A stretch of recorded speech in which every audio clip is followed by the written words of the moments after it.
Hey, welcome to Campaign Codex. Got a little bit of an update. It's popped out. It is now verified version 14 compatible.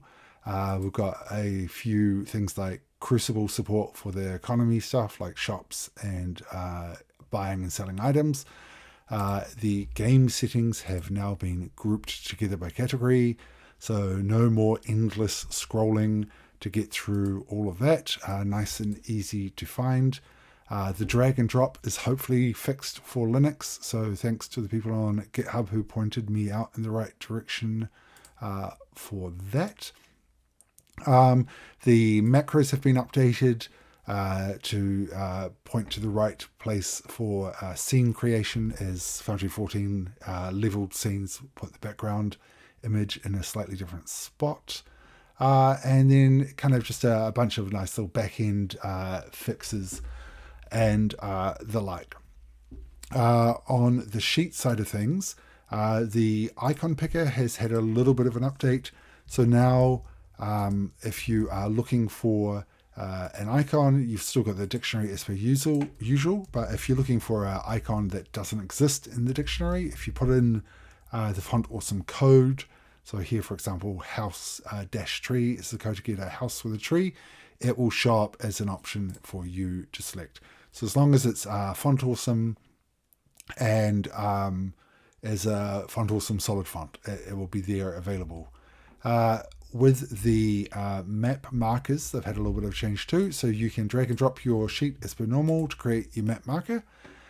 You can put in your code as you normally would and it will pop up there. But now you can click on the map marker and insert a custom image. So here we'll just go grab an icon from the core icon set, and then we'll click save, and you'll see I have picked like possibly the least colorful icon ever. Let me grab something else. Here we go. So you got the icon there, and then you can also change out the size of the icon, and that will translate over to the map marker sizes as well, which you can absolutely change from the sheet as well. So as you see, if you get a code in here, it will override whatever the image is, but if you get rid of the code, it will show whatever image you want to put in there, no problem whatsoever. The other little quality of life thing that is in for DND5e and Pathfinder 2nd edition is the actor dropper widget.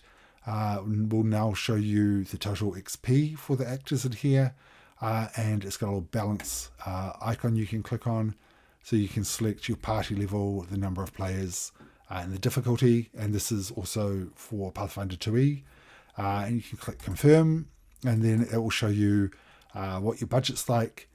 It will assume whatever the highest CR creature is kind of your lock-in, and it won't drop that to 0. If you want to drop it to 0, you can unlock it in there and put it down to 0, but you'll see the calculator goes on dynamically as you change things out and give you your budget there, an expected budget, and you can click save and it will update your actor dropper for you. So yeah, like I said, there's been a kind of bunch of stuff in the back end as well, but now it is Foundry 14 verified. But do jump on Patreon, Discord, any bugs, suggestions. Love hearing from you guys. Thanks.